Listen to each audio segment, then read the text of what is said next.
authors, filmmakers, entertainment, and all your listening needs. Listen now to Talk Now Radio, where no topic is taboo. Hello, everybody. Welcome to Talk Now Radio. This is your host, Royce, the Redneck Radio Man. Joining me today is Bret Oldham, and we're going to be discussing his book, Children of the Greys. And as I understand it, he's a long-time experiencer of being an abductee. And that's what his book's about, is sharing his experiences. And he's going to tell us a little more about that here in just a minute.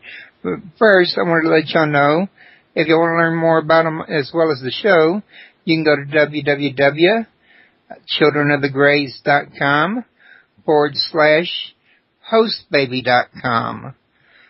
And as well as that, also wanted to mention everybody, if y'all want to ask questions, the call-in numbers 832-632-7904.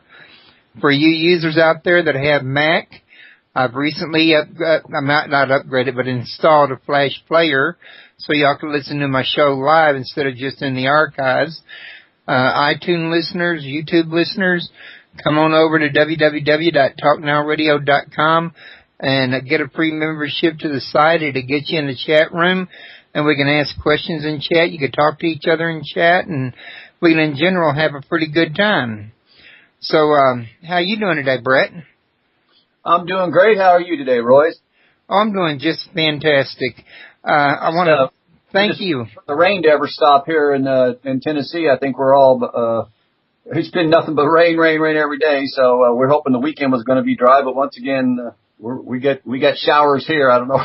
I didn't know you was in Tennessee. Yeah, I live, just south of Nashville. My wife used to go down there every year almost to visit her mother in Pigeon Forge. Yeah, that's a beautiful place over there. But recently her mom passed away, so she, that's, discontinued that trip. Nothing left to go up there for anymore. She used to go up there and visit with her every year, and they go visit the Cherokee Indian Reservation just over the mountains there in, I think it was North Carolina or South Carolina? Yeah, just over the mountains there. There's I can't remember. It might be called Cherokee, North Carolina, but I know where you're talking about. Just from Gatlinburg there. So when you said Tennessee, I was like, oh wow, small world. So now she says every time she goes up to Tennessee, they pick up EVPs and they hear a lot of ghostly phenomena going on. So you're telling me it's just as much extraterrestrial activity going on as well? Well, actually, Tennessee has a lot of strange stuff going on, and she's absolutely right. My wife Gina and I do a lot of paranormal research and have for a very long time, and Tennessee is just loaded with haunted locations and paranormal activity. A lot of it's with the war and everything, and there's just a lot of they're big on keeping history here and keeping buildings preserved, and so you get an opportunity to go into some great locations, but it's just in general a very mysterious state. There's a few states I've found around the United States that's like that, and Tennessee definitely has to be one of them. There are a lot of UFO sightings here as well. Matter of fact, we were just sent, a lady that had bought my book contacted me, and a lot of people have been doing that, especially abductees that haven't really had anybody to talk to about it. And that's one of the reasons that I wrote the book, was to bring more awareness to the public about just how a wide-scale phenomenon this actually is. But also I wanted to be a voice for other experiencers and people that have, like I did for so many years, that kept quiet about it. And but yeah, we just got she sent us a video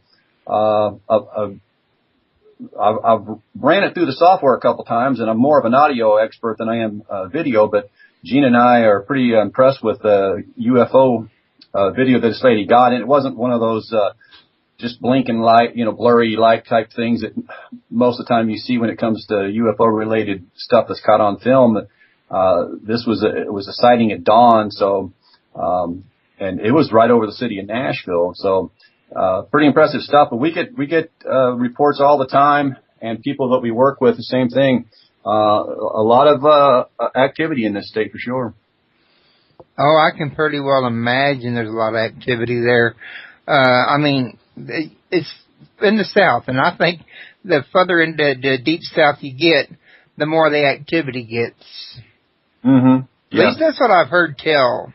Most of my, I lived in Las Vegas for 27 years, and I had a wide variety of experiences while I lived there, and of course, you got the Area 51 just north of Vegas there, and I don't know if there was any correlation between that or not, but I did have quite an array of experiences while I was living in Las Vegas.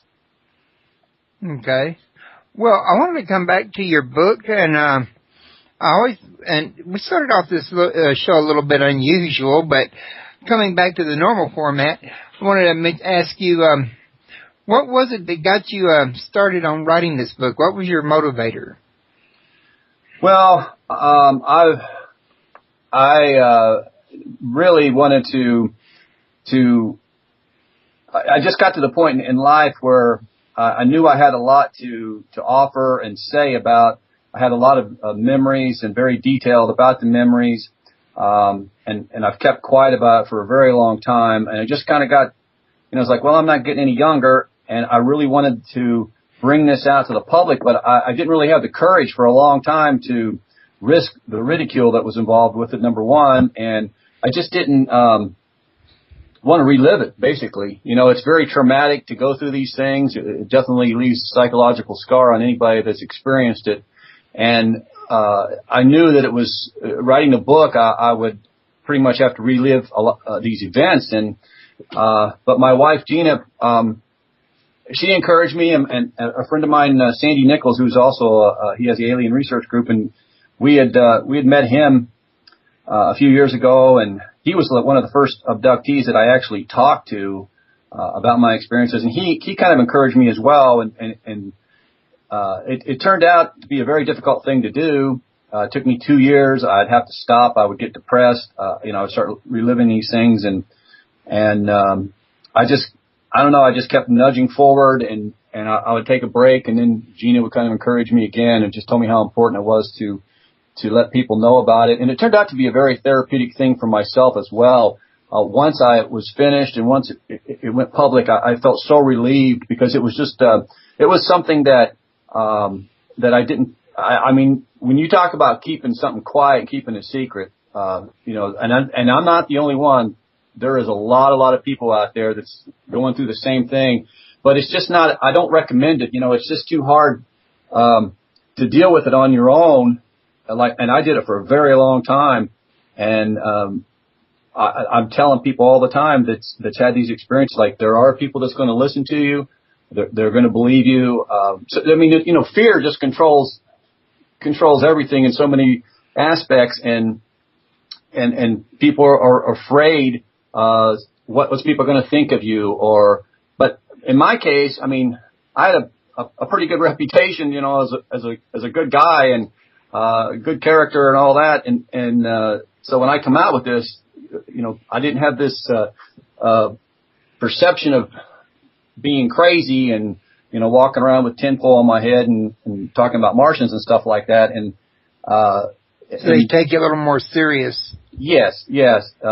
I mean, they're still the haters, don't get me wrong. I mean, I've been attacked. There's no doubt about it. And I knew that people feel threatened by this, because sometimes the truth's hard to accept, especially when it comes to certain belief systems, and they're going to lash out and attack what they feel threatened by, and that's happened. It's just part of it, and I knew that, and it's not easy to take, but because they've said, some people said some very personal things that just it's just so extreme. It's unbelievable what people come up with, but in the long run, it's been more positive than anything, with the acceptance, and especially with the people that have told me that my book has helped them so much, from that they might read something that happened to me and say, yes, that's very close to what happened to me. I didn't know, because there's details that I go into that a lot of abductees haven't. I mean, there's minute things that you notice and stuff during these events, especially, I mean, this has happened to me since I was 5 years old, and it was suppressed most of my life. I remember the first 2 events, and after that, they suppressed it, and it came to the surface in my 20s, when I started having severe anxiety attacks, and I ended up in therapy from it. And, that's when it all came to the surface. And it was so, and to show you to the extreme that people go to keep secrets, when these memories start coming out, after I was going through therapy, I didn't even tell the therapist. So, I wasn't one of these people that some of the skeptics will say, well, like Bud Hopkins used to get this all the time, that he was coercing the answers from, the people that he was doing under regression therapy. And, that was not the case with me, because I never went under, hypnosis for the abductions. I wouldn't even tell the therapist about it. I didn't even want to accept it myself, actually. It took me a long time to come to terms with it. Well, yeah, I would imagine you wouldn't want to accept it, because I've heard tell, I've never experienced it myself though, that some of these examinations they do on board is, well, for one of a less crude term, say, personal. Oh yeah, and it absolutely is, and that was one of the things that I made sure. I mean, I put everything in the book, and some of it was embarrassing, and you feel ashamed of it, but then at the same time, I've kind of overcome that, because you realize that everything that you were subjected to and put through, you had no choice in. It's not that you go and do these things willingly. I mean, everything, you're controlled from the get-go, and you do. There's nothing you can do about it. There's no way. You have no choice in the matter. Well, as I understand, they have you paralyzed, so you're totally immobile. Well, partially, yes, but then even when they don't, they're still controlling you. It's hard to explain, and it's hard, a lot of people to get their head around, but the mental capabilities of these beings are just beyond comprehension. And you're not paralyzed the whole time, but even when you're not, I mean, I've been up walking around. I've been to the main experiments do have a sexual nature to it. They do a lot of experiments where they're monitoring your emotions.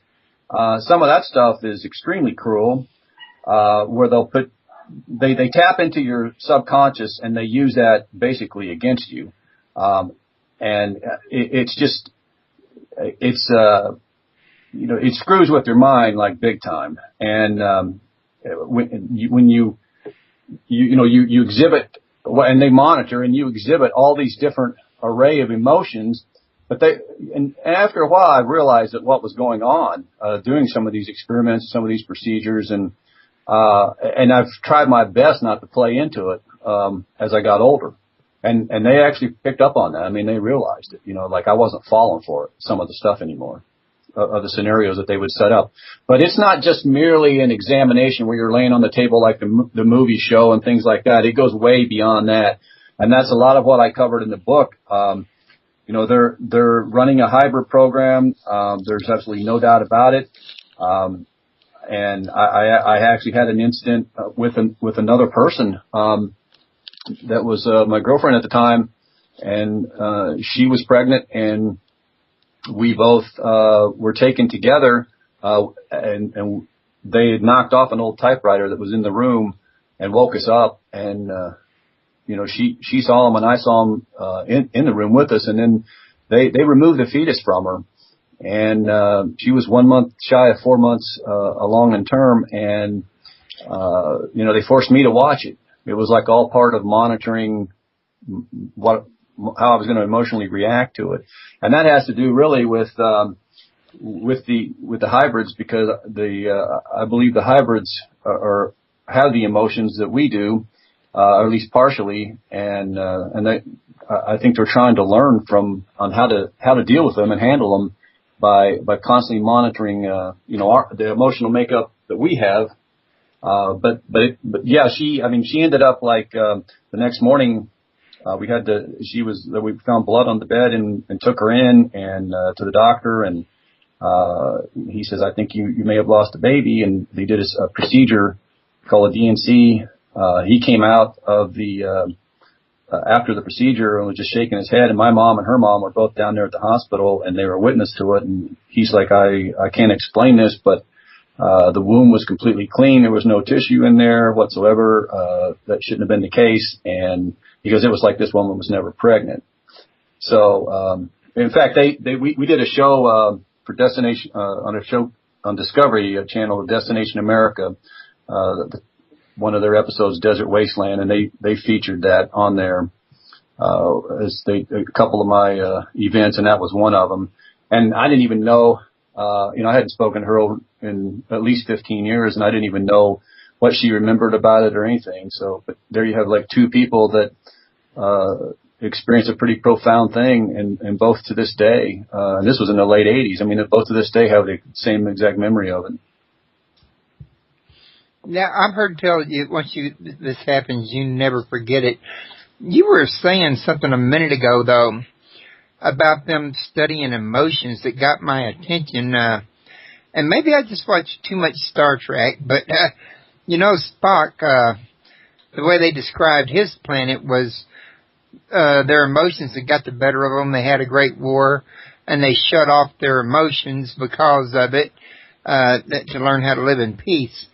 What if there was a real life scenario on these Greys planet, and they did that, and it backfired on them, and now they're trying to figure out, before trying to get their, welcome their emotions back, how to cope with it without it getting out of hand? Yeah, that's an interesting theory. I've always kind of felt that, the reason that the small Greys seem to be devoid of emotion is I think they're really biological robots, that they just all seem to work basically, in a hive mentality. They just do the job, not much communication whatsoever, with you. And the tall ones, are clearly in charge, have dressed differently, pretty much give the orders to the small ones. But that is an interesting theory. I always wondered if it was a thing where that they had evolved, it relied on technology for such a long time that they just sort of lost it along the way. Much like people talk about now, like kids playing too many video games or something like that, and they get desensitized, and maybe that's the case with them. I mean, their bodies are very frail, they're very atrophied compared to us. I think that's another thing that they're interested in humans as a physical specimen. And the sexuality thing, the emotional part of that has more to do. They obviously have figured out, how we reproduce, but they do seem to have an extreme interest in our emotional makeup. And it's funny because, hey, we haven't even figured it out, we've got all kinds of psychologists and psychiatrists and everything, and they can prescribe a lot of pills, but I don't think we've even figured ourselves out. So good luck to them, Yeah, one of the things I've wondered about is I've heard people report that they had like anal probes. I can understand the vaginal probes that dealing with hybrids and some of the other examinations, and maybe I'm viewing this from a perspective of them thinking like I think they should be thinking about how does it profit me. But I wouldn't be able to figure out how would that profit them. What would they gain by learning about that particular area, or even about, say, your feet or any other area for that matter? Well, that's why I think too much emphasis is made on that part of abductions, because that the physical examinations initially, are pretty thorough. When you're like in my case, when I was a child, I just remember going into hysterics about it. But generally, what happens is when you're first there, there will be like a brief examination. I call it the intake room. It's usually the same place every time.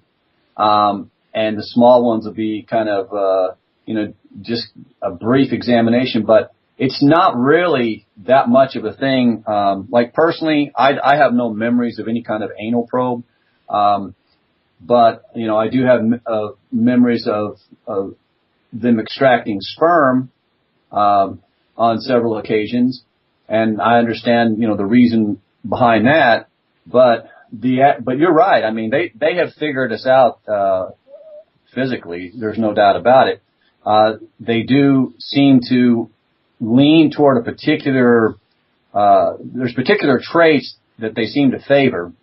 And there's particular ethnic mixes that they seem to favor. Not to say that they don't, take all kinds of people, but, in fact, I recently found out, and I knew this anyway, but I didn't know what the exact numbers were, but,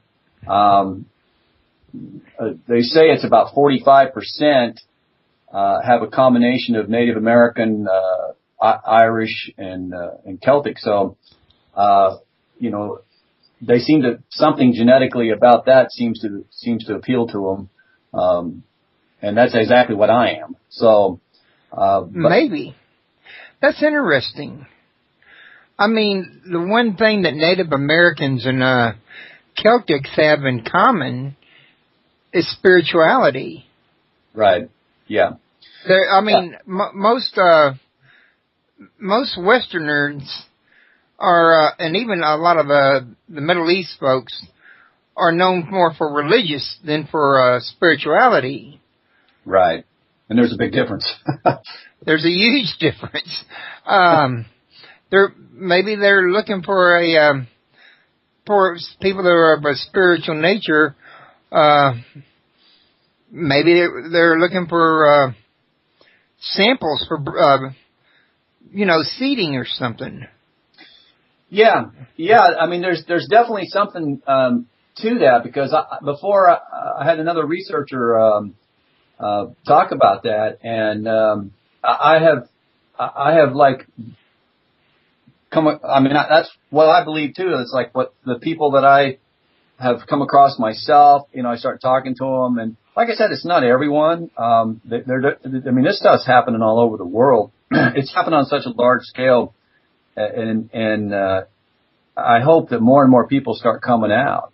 But there does seem to be, like, if they find certain families, they'll stick with it for generations sometimes, which is one of the biggest fears that you have when this happens to you, that they're going to take other members of your family or children or your wife or whatever, because I worry about that maybe my wife Gina doesn't have the genetic makeup that they're looking for, but I still wouldn't put it past to take her to possibly implant her and monitor emotions, her emotional reaction to certain things that has to do with me and that type of thing like that.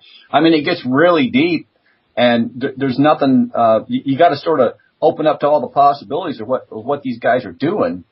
And it's really hard to feel like you have your own life after a certain amount of time. And every time you go to bed, you're wondering, like, well, are they coming again? Luckily, as I've gotten older, the frequency has subsided quite a bit, but it still happens. And so you're constantly living with that type of thing too, knowing that anything or anyone associated with you has that chance of being taken too, and it's just not a comforting thought. I wouldn't wish this on anybody. Yeah, I wouldn't either, but I did read in Kathleen Martin's book that a lot of people that are kidnapped, they're like generational abductees. In other words, yeah, like your father or mother or both might have been abducted for all you know. Right, and oddly enough, and there's people that this happens to that never has a memory of it. But, oddly enough, my mother did tell me that when she was 14 or 15 or somewhere around in there, that she said that she thought it was a dream, but she doesn't have any idea what she dreamed of. But she remembers being on this some sort of craft with really sophisticated equipment that she didn't understand or recognize. And, she was sort of in this chair type thing that leaned back, and there was these strange looking men that were doing stuff to her. And that's about as detailed as she got, but that really raised my suspicion that same thing could have possibly happened to her at one time. Sometimes they just take people one or two times and that's it, and then others, the unfortunate people like me, it just never stops. I mean, it really just depends on what they like. If you have something, if it's working for them, you can bet that they're gonna keep coming. So there are some people who just may not be suitable matches for their needs that are not, picked up again and again. In other words, yeah, I think so. I think whatever it is, genetically especially, or perhaps when they're going into people's subconscious and seeing what's there, or who knows? I mean, really there's nobody to 100% know. But whatever it is that seems to be what they're looking for, sometimes people just it's one maybe one experience, that could be it, and that's it, and they'll never have another memory of it or never thinking it. I've talked to several people like that. They're just like, well, no, just one time, and even if they've went and tried to get regression and stuff, they still only remember the one time. I mean, there's people like Travis Walton. He thinks it just happened one time. So, granted, it was for several days, but I've talked to him personally off the record, and he's told me that he never thought that they came back for him. That's interesting, because I talked to his friend Steve Pierce here. I actually talked to Travis back at the same time I talked to Daryl Sims in that same year, for the same convention, in fact. But recently I talked to Stephen Pierce, and I'd have to go back and listen to that show to be sure, but I think Steve told me that he had been abducted more than once. Oh, really? Yeah, I don't know. I know who he is, but that's interesting. That I think what may have happened in their case. That he's talking about Travis, or Steve's talking about himself personally? Himself. Yeah. What I'm thinking that could have happened in that case is maybe he was the original target, and Travis was just there and put himself in the line of fire, and they just took him for one time to check him out. Didn't like him. He wasn't a fit match, and they just continued on with Steve. That could very well be. But there's an example, though. I mean, where it's whatever they are after. That's certainly what they're going to stick with. Well, I know there's been a lot of talk amongst the ancient alien groups. Not all of them, as you know, the people have their own set beliefs, and they get in their own groups with their beliefs. And with the ancient aliens, you got some that they don't even get involved in the serpent seed and the messianic seed. Some of them, they take sides between one or the other. But what I'm saying is, for some groups, though, there is this belief that we were seeded by these extraterrestrials. If they were correct, that could be the seed they're looking for as their own. Yeah, I've wondered about that too. Anunnaki and all that. I've really wondered about that may play into it somewhat. I mean, there is quite a bit of evidence that suggests that there's a lot of evidence that suggests that kind of thing actually went down. People don't like to delve into it too deeply, because I think it kind of rocks a lot of the religious boats the wrong way. But it's a fascinating thing to take the time and to start looking into, and that could very well have something to do with this and play into it. Well, yeah, especially if you were noticing that It was the North American and the Celtics. And it's been nothing but rain every day. So we're hoping the weekend was going to be dry. But once again, we get showers here. I don't know. I didn't know you was in Tennessee. Yeah, I live just south of Nashville. My wife used to go down there every year almost to visit her mother in Pigeon Forge. Yeah, that's a beautiful place over there. But recently her mom passed away, so that's discontinued that trip. Nothing left to go up there for anymore. She used to go up there and visit with her every year, and they go visit the Cherokee Indian Reservation just over the mountains there in I think it was North Carolina or South Carolina.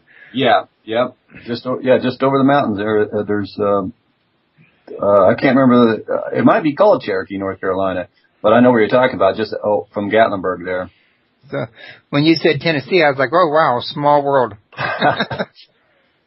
So now she says every time she goes up to Tennessee, they pick up EVPs and they hear a lot of ghostly phenomena going on. So you're telling me it's just as much extraterrestrial activity going on as well? Well, actually, Tennessee has a lot of strange stuff going on, and she's absolutely right. You know, my wife Gina and I do a lot of paranormal research and have for a very long time, and Tennessee is just loaded with haunted locations and paranormal activity. You know, a lot of it's with the war and everything, and there's just a lot of they're big on keeping history here and keeping buildings preserved, and so you get an opportunity to go into some great locations, but it's just in general a very mysterious state. You know, there's a few states I've found around.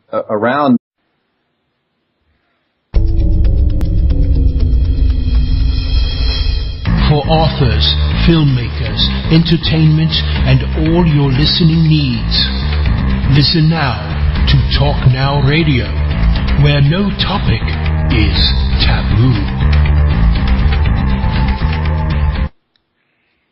Hello, everybody. Welcome to Talk Now Radio. This is your host, Royce, the Redneck Radio Man. Joining me today is Bret Oldham, and we're going to be discussing his book, Children of the Greys. And as I understand it, he's a long-time experiencer of being an abductee. And that's what his book's about, is sharing his experiences. And he's gonna tell us a little more about that here in just a minute. But first, I wanted to let y'all know, if you want to learn more about him as well as the show, you can go to www.childrenofthegreys.com United States, that's like that. And Tennessee definitely has to be one of them. There are a lot of, UFO sightings here as well. Matter of fact, we were just sent, a lady that had bought my book contacted me, and a lot of people have been doing that, you know, especially abductees that haven't really had anybody to talk to about it. And that's one of the reasons that I wrote the book, was to bring more awareness to the public about just how a wide-scale phenomenon this actually is. And but also I wanted to be a voice for other experiencers and people that have, like I did for so many years, that kept quiet about it. And but yeah, we just got she sent us a video I've ran it through the software a couple times, and I'm more of an audio expert than I am video, but Gene and I are pretty /hostbaby.com. And as well as that, also wanted to mention everybody, if y'all want to ask questions, the call-in number's 832-632-7904. For you users out there that have Mac, I've recently not upgraded, but installed a Flash player so y'all can listen to my show live instead of just in the archives. iTunes listeners, YouTube listeners, come on over to www.talknowradio.com and get a free membership to the site. It'll get you in the chat room, and we can ask questions in chat. You can talk to each other in chat, and we can, in general, have a pretty good time. So, how you doing today, Bret? I'm doing great. How are you today, Royce? Oh, I'm doing just fantastic.